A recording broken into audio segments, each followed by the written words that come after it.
Hello, many thanks for joining us here on yet another episode of the Candid Talk here on Herman Manyora's YouTube channel. My name is Evan Sokinyi.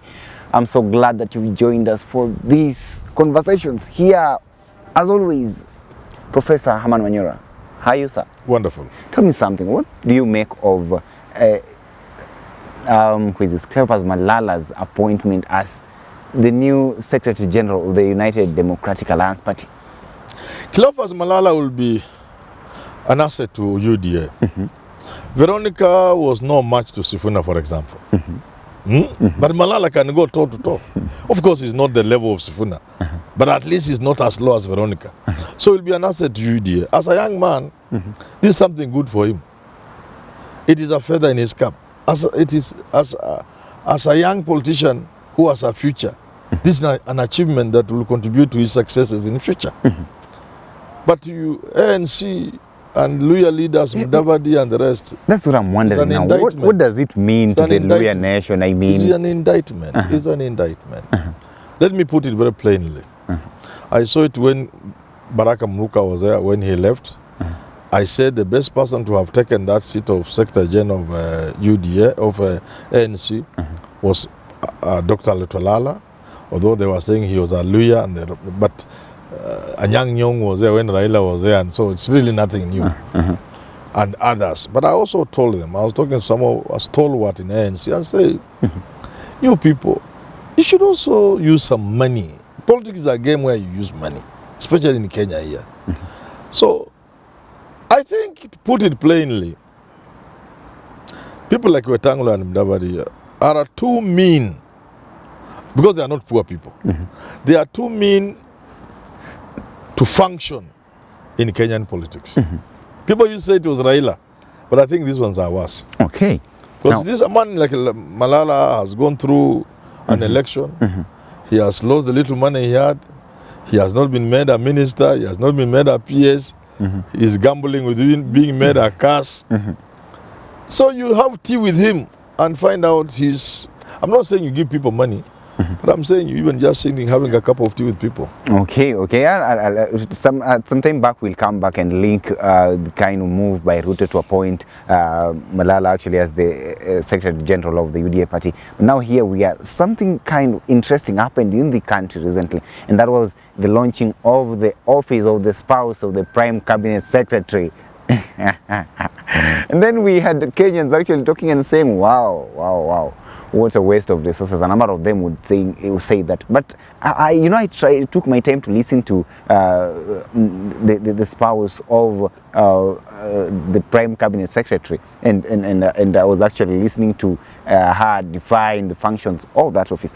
Let us begin from here. How relevant is that office? Do you buy this kind of idea that it will actually serve the purpose for which whatever it was claiming? I write a lot in Nairobi Review, which is our parent company here. Definitely. And it also runs a news website. And we encourage people to visit Nairobi Review news website. Some of the issues we discuss, we also write. I write the opinion articles. Today, I've told you I've written today is about Raila and Ruto. Yes. Who between the two is a smarter general? Because Kenya is at war now. Definitely. One side Raila, one side. Who is a better general between Raila and Ruto? That's the article for today. So viewers can. But 2 days ago, or thereabouts, I wrote an article on these spouses. I think yesterday.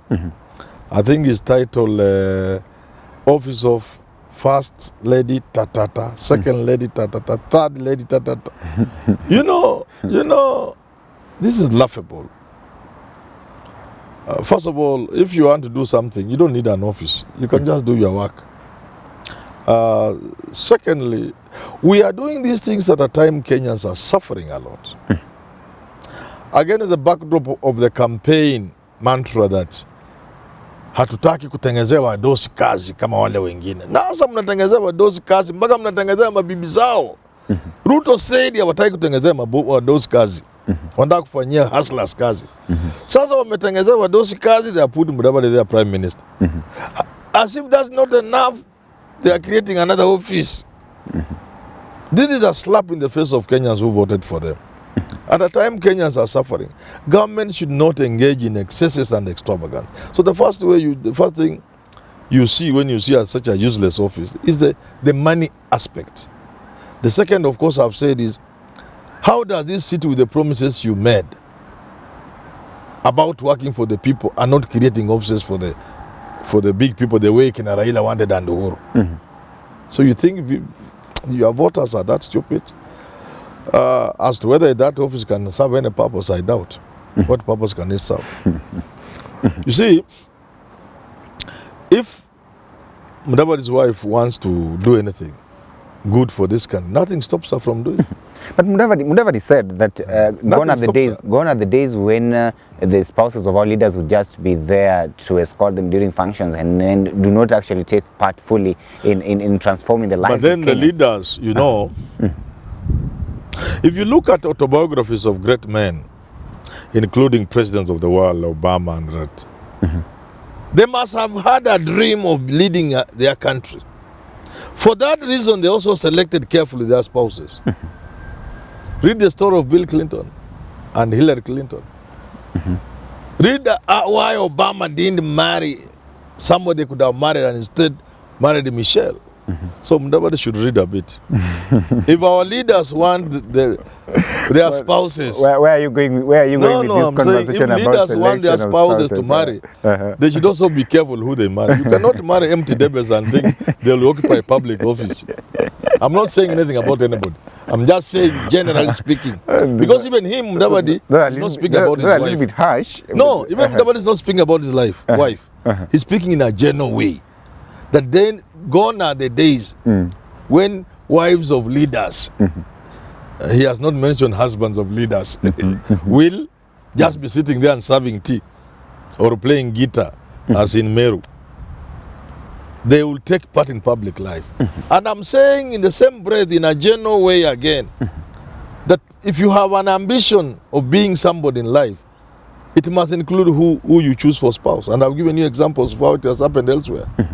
Yeah. But these people were, by the way, I was wondering, these people were busy castigating the Meru governor for giving the husband the kind of role that she did give her during that time. And you actually saw what that kind of move actually ended her in. It actually formed part of the grounds for removal from serious, office, very serious grounds for that matter. And here, but I supported her. You supported I said her. I would rather 1,000 times a woman who is proud to work with her husband than the so-called feminist who, upon assuming office, they want to behave like they're young girls, like they're slave queens. They are never married. They are not mothers. So a woman who gets married and is proud to be a wife,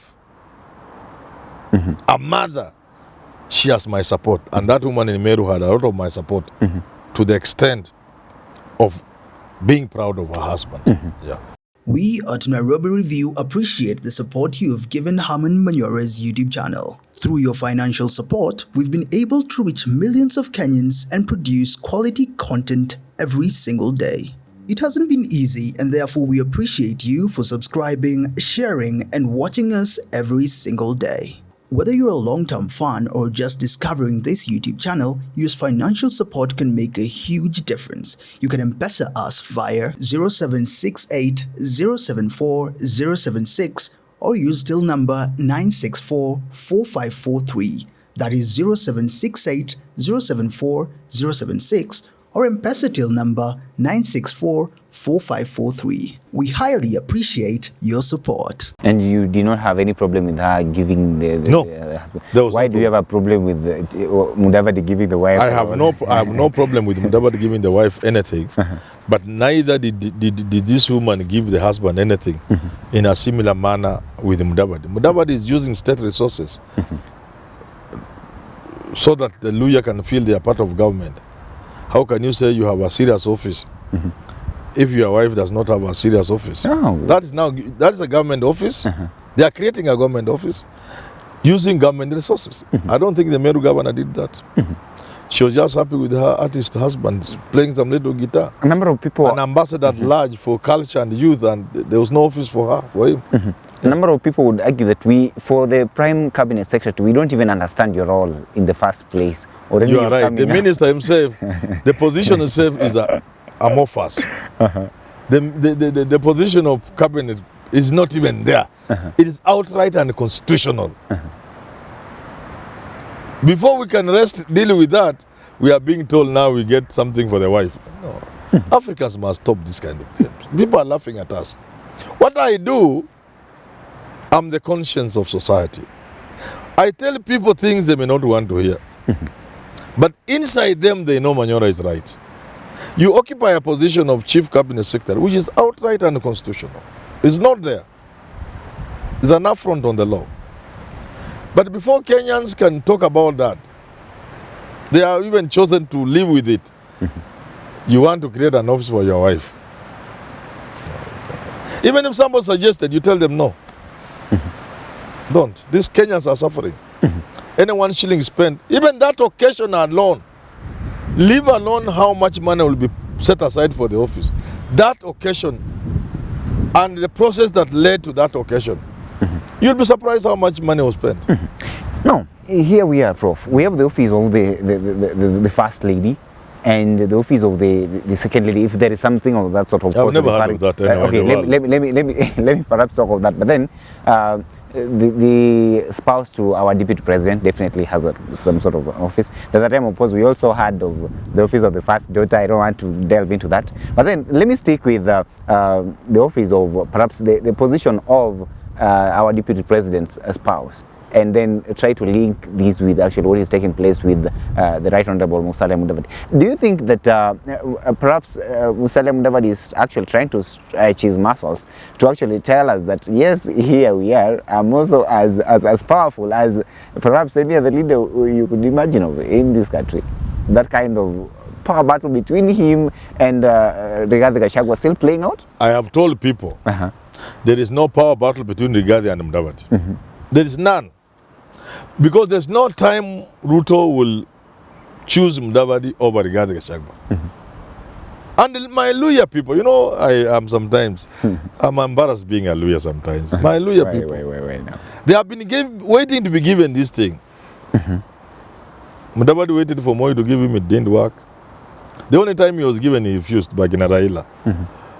He waited for Raila to give him, he didn't, he bolted. He waited and they were so sure Uhuru was giving him, it did. Now they also want to wait Ruto to give them. Power is not given.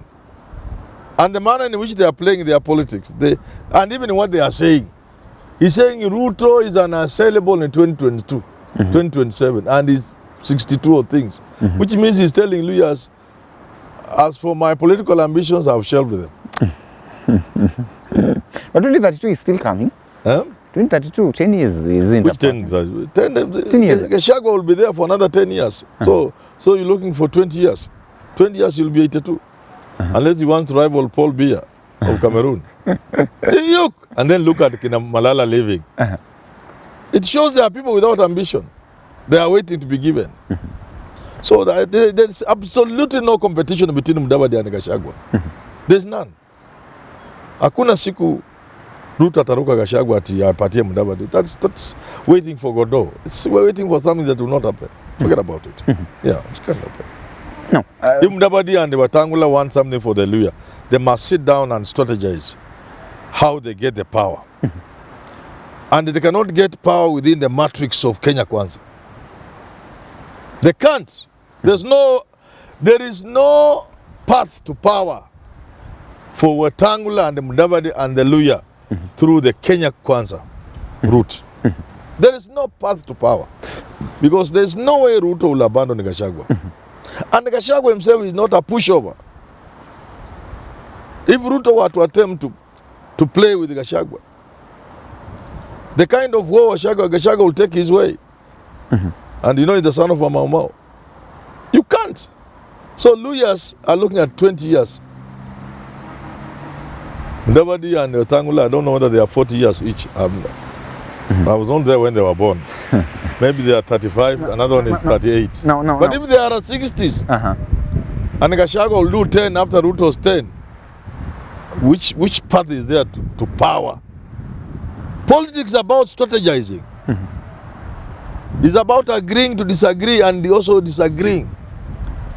It's about saying, we supported you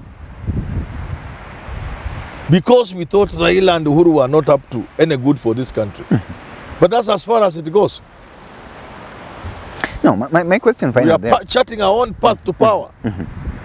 Finally, Or you push for Mudavadi, instead of sitting and creating office of the spouse, he should be pushing Ruto to formalize the office of the prime minister through a constitutional amendment. Not office of the spouse. No. Let the wife cook ugali for him. Finally. Lakini atafute ofisi ya prime minister because there is no path to presidency for Mudavadi.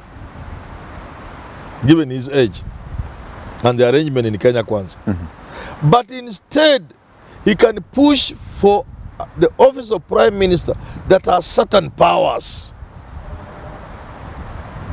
I don't see him pushing because they allow even Ruto to invade them. Ruto was almost getting Bungoma Senate seat. And I'm wondering. Mudavadi's minister, then the MPs, UDA. And then now they have taken Malala. And that actually brings... Let them get office of the... Now I know. I have to correct myself. They deserve office of the spouse. Because that's the best they can get. That's the only thing that they can't get anything serious. And actually, that was bringing me to my last point as we conclude this conversation. With the departure of Malala, you see the Kakamega senator is a UDA one. You even say that even Mudavadi's MP is a UDA. And with the kind of infiltration that we are seeing UDA having in Western politics right now, trying so hard to destabilize ODM and thereabout, what does the future hold for ANC? There's nothing. ANC is dead. ANC is dead? Mudavadi's politics came, and I said it. You know, people, when I say things, people don't understand me. They think I hate anybody. They also look at things with short-termism, in fixed ways. The world is not fixed in any way. When I say this path Mudavadi chose will spell doom to him, whether Ruto won or not, I meant exactly that. And they can see there's no path for him to power. It's closed. As opposed to if he worked with Raila and they won, the possibility of power was always existing for him. Because one of the constituencies Mudavadi would need to inherit from for his future would be the Luo constituents from Raila, Kenyan politics being tribal. But right now that is so if he had worked with Raila, irrespective of whether people like Martha Karua and Kalonzo thought, if he chose to run, he would run away with the Luos and the Luhyas. At a time like 2027, when the Kikuyus perhaps seeing that, they'll be on their own and Ruto will be... So there'll be like 4 candidates. And the candidate carrying Luo and the Luhya votes before they go and fish from coast, where Joho maybe will be the running mate, will start number 1. That's the path I had from Mudavadi. But they are so narrow in their thinking, these people, they thought I was hating him. Now the path he chose, how does he take him to power? That's why the office of the spouse is a good office. Because that's the highest he can get. That's the highest he can get. Correct. Wow. Definitely, Professor. You're putting these things on a very hard way. But anyway, that is Professor Herman Manyora speaking his minds and giving us nuggets of wisdom with very keen analysis of the political actions and endeavors taking place in this country. Do not fail to subscribe to our channel here at Herman Manyora. And of course at Let's Talk Love KE, that's our sister channel on the other side. And please do not also fail to visit our website at Nairobi Review so that you read articles there which are well written on analysis of political events and everything taking place. Yes, Nairobi Review is a media you need to interact with. Definitely. For high-powered opinion pieces and ordinary news, all areas of news, Nairobi Review is a media of future. High octane. That is where you find news and analysis and opinion articles. Nairobi Review is where you need to be. Yes, just visit nairobireview.africa and you are in business. Nairobi and Review. we also invite people to write opinion articles. Yeah, definitely. If you go to Nairobi Review, there's an option for you to send an opinion article. Send your opinion articles. Let's share. Let's have a conversation. It's not about always making money the way you're asking. It's just about talking about our country. We may be a little harsh, and we apologize when you overstep, because we never intend to hurt anybody. But let them join us. here and on Nairobi Review. Nairobi Review is the place to be for high-octane content. Till we have this conversation again, have yourself a very lovely day. My name is Evans Okinyi.